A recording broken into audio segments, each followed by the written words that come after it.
తెలుగువారి ఆత్మ గౌరవాన్ని ఆత్మ విశ్వాసాన్ని ప్రపంచానికి చాటి చెప్పిన మహానుభావుడు నందమూరి తారక రామారావు గారు. పల్నాటి పౌరుషాన్ని నమ్ముకున్న కార్యకర్తల కోసం, నమ్మిన వాళ్ళ కోసం పొట్టు వదలకుండా చివరి వరకు ఏ విధంగా పోరాటం చేయాలో ప్రపంచానికి చాటి చెప్పిన నాయకుడు కోడెల శివప్రసాదరావు గారు.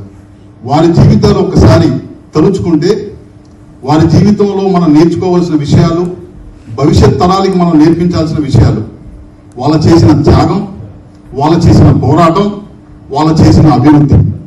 అన్న నందమూరి తారక రామారావు గారు సినిమా రంగంలో ఎదురు లేకుండా ఉన్న రోజుల్లో ఎంతకాలం మనం ఈ సినిమా జీవితంలో గడుపుతాం, మనం సమాజానికి ఏమివ్వగలమని చెప్పి ఆ రోజు అప్పటి వరకు ఉన్న కాంగ్రెస్ ప్రభుత్వానికి వ్యతిరేకంగా తెలుగుదేశం పార్టీని స్థాపించడమే కాకుండా ఎంతో మందిని, చిన్న వయసులో ఉన్న వాళ్ళని, చదువుకున్న వాళ్ళని, పేదవాళ్ళని రాజకీయాల్లోకి తీసుకువచ్చి రాజకీయ ముఖ చిత్రాన్ని మార్చడమే కాదు, 9 నెలల్లోనే కాంగ్రెస్ ప్రభుత్వాన్ని ఓడించి తెలుగువాడి గౌరవాన్ని, తెలుగువాడి పట్టుదలని ప్రపంచానికి చాటి చెప్పిన మహానుభావుడు అన్న నందమూరి తారక రామారావు గారు.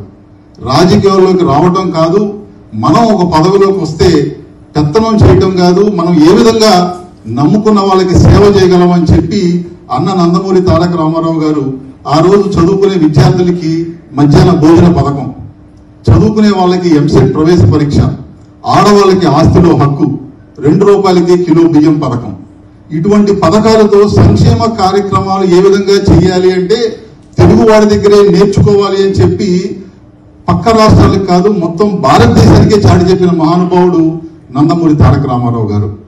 ఎప్పుడు భయపడటం అనే రక్తంలో లేదు. మనం ఎంతకాలం ఉన్నామన్నది కాదు, ఏ విధంగా బతికాం, ఏ విధంగా 10 మందికి సేవ చేయగలిగామన్న నిదర్శనం నందమూరి తారక రామారావు గారు.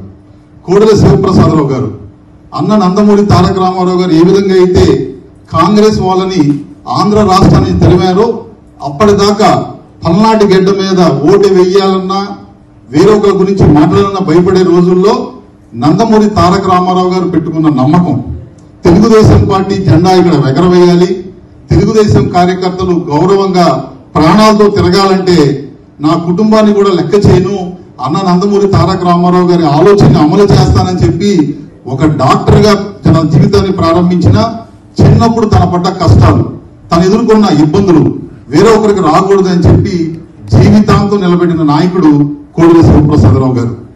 పల్నాటి చరిత్రలో 70 ఏళ్ల వయసులో హోంమంత్రిగా చేసిన వ్యక్తి పోలీస్ చేతుల్లో కార్యకర్తల కోసం లాఠీ దెబ్బలు తిన్నారంటే అది ఒక కోడెల శివప్రసాదరావు గారి.